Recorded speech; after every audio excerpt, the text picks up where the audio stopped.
राजाधिराज श्री सद्गुरुनाथ महाराज की जय। तीर्थस्वरूप परमपूज्य श्री रामराय गोविंद केळकर तथा श्री दासराम महाराज यांच्या वचनांवर आधारित श्री दादांचेच अंतरंग सत्शिष्य ना गोखले यांनी लिहिलेल्या नित्य नवा दिस जागृतीचा या ग्रंथातील आज ऐकूया 15 जुलै या दिवशीचं चिंतन.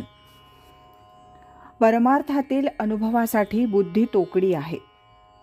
माणसाला ज्या अनेक मर्यादा आहेत त्यात बुद्धीचाही समावेश आहे. चिन्हांच्या आधारे माणूस आकलन करू शकतो. जिथं कोणत्याही प्रकारचं चिन्ह नाही, खूण नाही, अशा अगम्य आणि निराकार निर्गुण परमेश्वराचे जे अनुभव परमार्थात येतात ते आकलन होणं, समजणं आणि दुसऱ्याला सांगता येणं ही मानवी बुद्धीच्या पलीकडची गोष्ट आहे. मर्यादित आणि अपूर्ण अशा बुद्धीच्या आधारे अमर्याद आणि पूर्ण अशा परमेश्वर स्वरूपाचे अनुभव कसे आकलन होणार? म्हणून भगवंतांनी गीतेत बुद्धियोग सांगितला. ददामि बुद्धियोगम तम येन मामुपयांति ते. माझ्यापर्यंत येण्यासाठी जरूर असणारा बुद्धियोग मी तुला देतो की जेणेकरून तू माझ्यापर्यंत पोहोचू शकशील. याचाच अर्थ तुझी सध्याची बुद्धी त्यासाठी कमी पडते. बुद्धिमान अर्जुनाची ही कथा मग आपली काय? म्हणून साक्षात्काराच्या अनुभवासाठी बुद्धीचा पालट व्हावा लागतो. बुद्धीचा पालट नासेल कुमती, होईल सद्गती येणे पंथे, असं तुकाराम महाराज म्हणतात.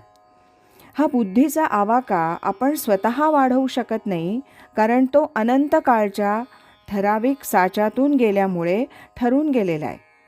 तो बदलणं माणसाच्या हातात नाही. मेंदूची जशी रचना झालेली असेल त्याप्रमाणे या व्यावहारिक बुद्धीचा विलास दिसून येईल, त्याच्या पलीकडे जाता येत नाही. परमार्थातल्या अनुभवासंदर्भात परमपूज्य दादा म्हणत असत की माणसाला परमार्थाच्या अनुभवाची स्मृती असते. प्रत्यक्ष अनुभव ज्या वेळेला येतो त्यावेळेला जाणीव होत नाही, कारण ती त्या अनुभवातच पूर्ण विलीन होत असावी असं मला वाटतं. सध्याच्या व्यवहारात सुद्धा मी अगदी तल्लीन होऊन गेलो होतो असं आपण म्हणतो, म्हणजे तल्लीनतेची स्मृती असते. प्रत्यक्ष त्या अनुभवात लीन झाल्यावर तत् अधिक लीन तल्लीन होणारा मी वेगळा आहे कुठे? तसंच परमार्थातल्या अनुभवाचं आहे. त्या विलक्षण आनंदाच्या सागरात विलीन झालेल्या अहमला बुद्धी कशी आकलन करू शकेल? म्हणून बुद्धीच्या पलीकडे जी प्रतिभा शक्ती आहे, प्रज्ञाशक्ती आहे, जी परमेश्वराचीच रूप आहे. बुद्धी मतामस्मी असं भगवान आपली विभूती सांगताना म्हणतात, ती जागृत झाली पाहिजे. व्यवसायात्मिका बुद्धीच्या पलीकडे गेलं पाहिजे. त्यासाठी गुरुकृपा हाच एकमेव मार्ग आहे आणि त्यासाठी साधन करायला हवं. एवढं जरी आमच्या तोकड्या बुद्धीला पटलं तरी पुष्कळ झालं.